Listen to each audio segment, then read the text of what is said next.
Six semester में देखो आपको दो पेपर पढ़ने हैं। एक तो मिलिट्री साइकोलॉजी का, एक पढ़ना science and technology in relation to warfare. तो हम उसके सिलेबस के बारे में बात करते हैं ना। उसमें आप किस प्रकार से पढ़ेंगे, उसमें दो तरीके का पाठ्यक्रम है, भाग एक और भाग एक और भाग दो। तो भाग एक में जो यूनिट 1 है उसके बारे में हम जानेंगे, समझेंगे, पढ़ेंगे। ठीक है।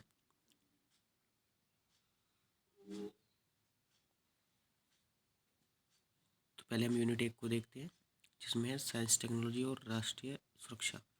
मतलब विज्ञान तकनीकी और राष्ट्रीय सुरक्षा, मतलब साइंस एंड टेक्नोलॉजी का क्या यूज़ है राष्ट्रीय सुरक्षा के भीतर। राष्ट्रीय सुरक्षा में विज्ञान और प्रौद्योगिकी का बहुत महत्वपूर्ण योगदान है। इस सारी यूनिट में हम ये पढ़ेंगे। और यूनिट 2 में क्या है, समाज एवं युद्ध कला पर विज्ञान और तकनीकी का प्रभाव, मतलब सोसाइटी पर आर्ट ऑफ वॉर का क्या प्रभाव पड़ रहा है ना। साइंस एंड टेक्नोलॉजी का सोसाइटी पर और आर्ट ऑफ वॉर पर क्या प्रभाव पड़ रहा है, इसके बारे में ये हो जाएगा।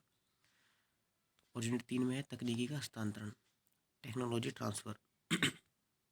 ठीक है, किस प्रकार से टेक्नोलॉजी ट्रांसफ़र होती है इंटरनेशनल लेवल पर, अंतर्राष्ट्रीय अंतर्निर्भरता पर बहुराष्ट्रीय निगमों की भूमिका। तो इंटरनेशनल लेवल पर अगर हम बात करें, जो मल्टीनेशनल कॉरपोरेशन होते हैं उनकी क्या क्या रोल है, क्या क्या भूमिका है, इसमें ये पढ़ेंगे।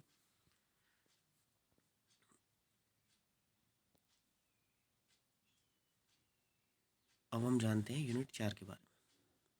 ठीक है, यूनिट 4 में क्या दे रखा है, आयुध तकनीक।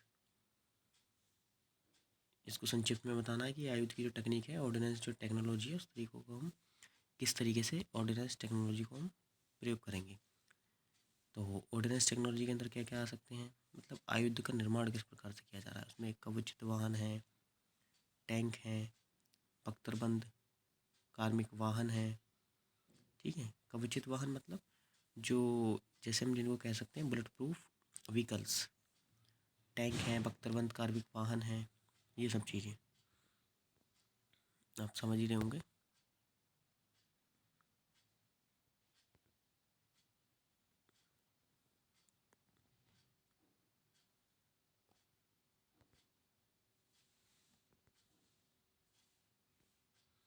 और देखिए वायुयान है, मानव रहित विमान है जिसको हम यूएवी कहते हैं।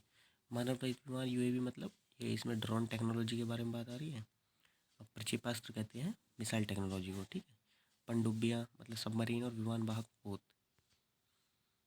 एयरक्राफ्ट कैरियर के बारे में बात हो रही है। यूनिट 5 में हम क्या देखेंगे, इलेक्ट्रॉनिक युद्ध कला, यानी कि इलेक्ट्रॉनिक वॉरफेयर के बारे में पढ़ेंगे। इसकी क्या अवधारणा है, क्या इसका कॉन्सेप्ट है, क्या इसका प्रयोग है, उसके बारे में। यूनिट 6 में बैलिस्टिक प्रक्षेपास्त्र रक्षा, NMD। बैलिस्टिक प्रक्षेपास्त्र मतलब बैलिस्टिक मिसाइल के बारे में पढ़ेंगे, क्या क्या इसका कॉन्सेप्ट है, क्या क्या इसके प्रयोग है। और यूनिट 7 में हम क्या पढ़ेंगे, सैन्य कार्यों मामलों में क्रांति, RMA। ठीक है, क्या क्या मिलिट्री के यूज़ हैं, क्या क्या मिलिट्री में का रेवोल्यूशन हो रहा है, उसके बारे में। यूनिट 8 रक्षा अनुसंधान और विकास में भारत में रक्षा उत्पादन, रिसर्च एवं डेवलपमेंट किस तरीके से भारत का रक्षा उत्पादन में वृद्धि कर रहा है।